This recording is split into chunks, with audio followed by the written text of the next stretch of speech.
world. Welcome to Chats with Baba. I am Baba, James Young, a professor in early childhood at Clark Atlanta University. But this podcast is brought to you by Lighthouse for Academic and Cultural Excellence. The purpose of the podcast is to inform and empower parents of young Black children. The information is pertinent and relative to all children. But I specifically focus on Black children simply because they are, as measured by tests and other things, they are behind in math, reading, and science. So the purpose is to provide parents with the information to help them to close this gap. We must recognize that parents are children's first and foremost teachers. To inform parents is to enable them to release the natural genius of Black children. Black children have untapped and undeveloped gifts. The quality of experience and exposure lays the foundation for life. We want to move from miseducation to education. Our goal is to strive for excellence. Having said that, there's a lot that's being shared in reports, news, etc., on lost learning. And because of the pandemic. And it just had last school year and even this school year in sort of topsy-turvy. You know, sometimes they're in class face-to-face, other times they're not. So I want to just make a statement just to the parents of children who are in school to say that I think it's critical that you contact your school relative to the whole issue of lost learning and how they are preparing to deal with it with respect to resources and support. So that's as much as I want to say about that. You know, the data is showing that a certain amount of learning has been lost just because of the disruption in the school year. We've just gone through last Tuesday elections around the country. And unfortunately, in some cases, education has become a political football. And I don't want to spend a lot of time on that. I just want to say it has become a political football. The goal here is to help parents to lay a solid foundation for learning, whether it's math, whether it's reading, whether it's science, whether it's technology, it doesn't matter. And the key for our children is preparation.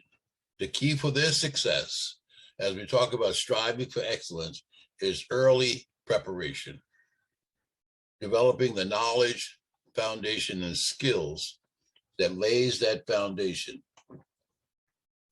And it helps them to develop. Early preparation helps them to learn and know what is important as they're moving forward.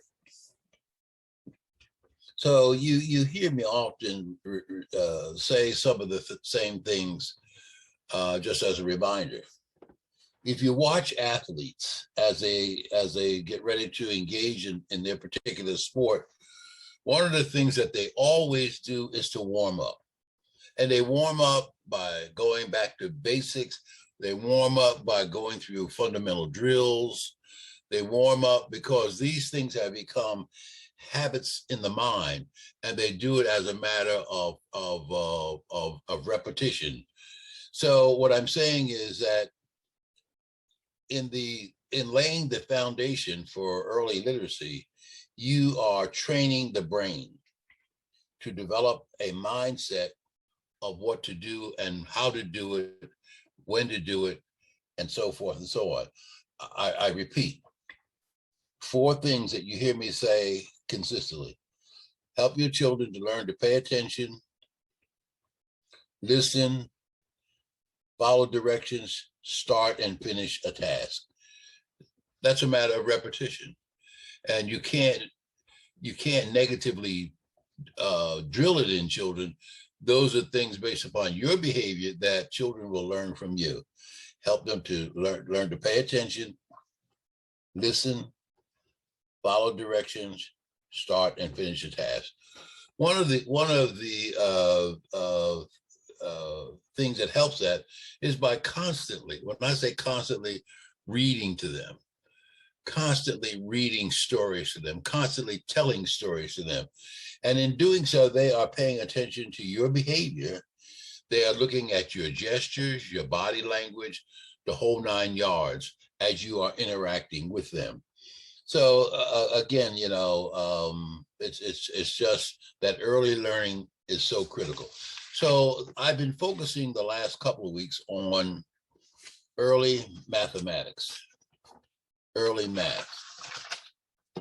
Black children in America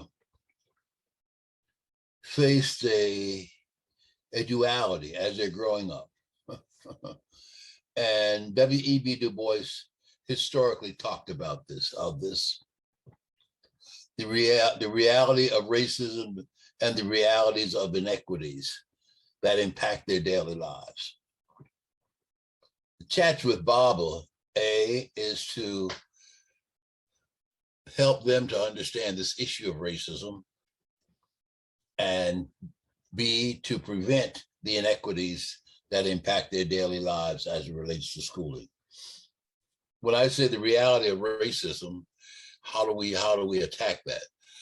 It can be attacked by positively reinforcing your child in terms of his or her cultural identity, his or her self-concept of who she is or who he is, and constantly talking feedback and giving them positive affirmations of who they are. Now, let me come back to math and science.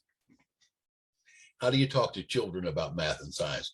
Well, you tell stories. Math and science had their beginnings in Africa. Okay, yeah. I mean, there's enough books and literature out there that helps you to gain an understanding that if we trace the history of mathematics, it goes all the way back to Africa. And so if children hear this enough, you begin to make inroads into their thinking about math. You begin to make inroads into their behavior about mathematics. And remember, part of this chat is to help your children to develop healthy habits about learning and wanting to know. I'm thinking about a friend who called me the other day. Her son, who I knew when she was carrying him, is now a writer. And he will have one of the lead articles in the forthcoming issue of Time magazine. And so as she and I talked the other day about it, I said, I can remember when you were carrying him, and I can remember all of the early questions that he would come forth in terms of his own curiosity. So that early beginning is so critical in terms of how that impacts later life. So I can't say enough about that. So it's also important that you as a parent or a caregiver think about the whole issue of preparation. And that preparation begins at home. Arguably, the family is the most important contributor to a child's development. Let me say that again. Arguably, the family is the most important contributor to a child's development.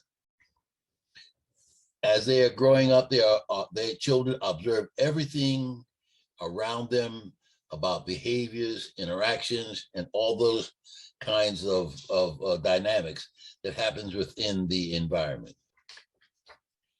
One of the key factors is spending time with them. Remember, I'm not saying you have to spend a lot on resources, but spending time, quality time, where they are beginning to gain a healthy sense of who they are and how you engage with them, and so forth and so on. So your engagement with them in the environment is a critical factor. And remember, much of what children learn during the early years is through their senses. all of their learning, for the most part, happens through their what they see, what they touch, what they taste, what they smell, what they hear. So if you are talking, remember this, folks. Almost everything in their environment can be related to math.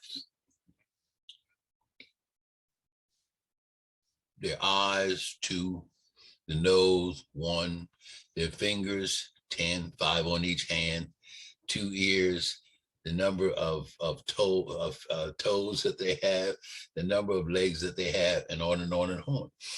And so as they get older, they have so many teeth, they have so many muscles, they have so many bones. So everything about them has a connection to mathematics. And how you approach that says a lot about how they are going to respond to it. So I'm saying to you, have a healthy attitude as you're helping them to develop habits of the mind and learn things about math. I want to just kind of go back and talk a little bit about what I shared last week about toddlers. And we're talking about children between the ages of 1 and 2. What they come to understand about different mathematical concepts. How many? Using their fingers and toes. How many years they are old, and reciting numbers, and so forth and so on. Now, are they going to make errors? Yes. Is it necessary to correct them? If you spend enough time with them, the errors that they make will correct themselves over time. Part of what you're talking about is exploration. Part of what they're seeing, they're always visually seeing shapes, mathematical shapes, squares, triangles, rectangles, circles. All of those are math concepts and terminologies. They are pouring, filling up, and emptying containers. That's a sense of measuring. They are also seeing patterns in things that are around them, patterns of flowers on the wall, patterns of tiles on the floor, patterns of how buttons are organized, patterns, which is a mathematical concept. They begin to recognize shapes that are in the real world. They also begin to sort things by color, shape, size, and its purpose or function. They just naturally do it. They'll have 2 objects. One is smaller or larger, and they begin to put things of color together. That's a sorting. They begin to they touch things, texture. They begin to compare and contrast and classify according to height, size, and shape. Repetition, after a while, the sorting and comparing process just takes on a natural doing. These go together, these go together, these go together. Then they'll look at comparing. This is larger or smaller than that. And all I'm saying is all of what they're going through is being stored in their mind. They learn to count just from things they hear and see you doing, and you're mimicking the counting process. 1, 2, 3, 4, 5, 6, and so forth and so on. So all of this is part of that foundation and preparation for arithmetic, counting, and numbers and knowledge. They begin to understand spatial relations. They begin to understand how to put puzzles together. They begin to understand the concept cause and effect. By doing this, this is what will happen. And they do it over and over and over. It's amazing sometimes just to watch children do things and get tickled at themselves and just laugh. Even when they're when you're bathing them, they're in the tub playing with stuff, splashing water. That if I hit this water, it jumps up, and they continue doing it. Repetition, and they're learning over and over and over and over. So what I've shared with you are just some things relative to children in the toddler age math concepts, the preschool ages relative to shapes, sorting, comparing, contrasting, counting, spatial relations, puzzles, cause and effect, and so forth and so on. So by continuously playing, continuously engaging, you will notice the effect that it's having on them. After a while, the child will know what's correct, what's incorrect. And if you see them a little frustrated in completing some tasks, your task is not to tell them, but just to help them to work through what it is that they're doing. And after a while, they will reconcile and get it right. And so the whole issue of repetition and internalizing math numbers, the value of those numbers, and internalizing the whole process of sorting and sifting, what you are doing is really cementing a solid foundation of what of preparing them for math that will follow. Now, I hope that it's not overwhelming. It is repetitious by doing the same thing over and over and over and over again. You do want them to have a positive attitude towards mathematics, towards number concepts, towards number skills. And again, that happens early on. There are books now, stories on math and numbers. I share with you in the podcast audience to buy books that helps children to develop knowledge and skills about math. There's probably a small amount of investment in buying the artifacts that helps them. Most of what I've shared with you, the items that I talked about, can be found in the home. They're things that you don't have to go out and necessarily buy to do this. If you just look around and put a little energy in what you have in your house, all of this can contribute to the children's development of math concepts. I want you to just think about that and think about spending quality time with them, and not only in the area of mathematics or math concepts, but go back to what I said early on about early literacy in reading. So for today, I hope that the chat or some of the information I shared with you will enable you to continuously lay that foundation for math with our preschoolers to prepare them for the world that they're going to live in. So with that, enjoy the week and visit my website, drjamescyoung.com, and you'll see some other resource materials that will be there to assist you. Have a good day.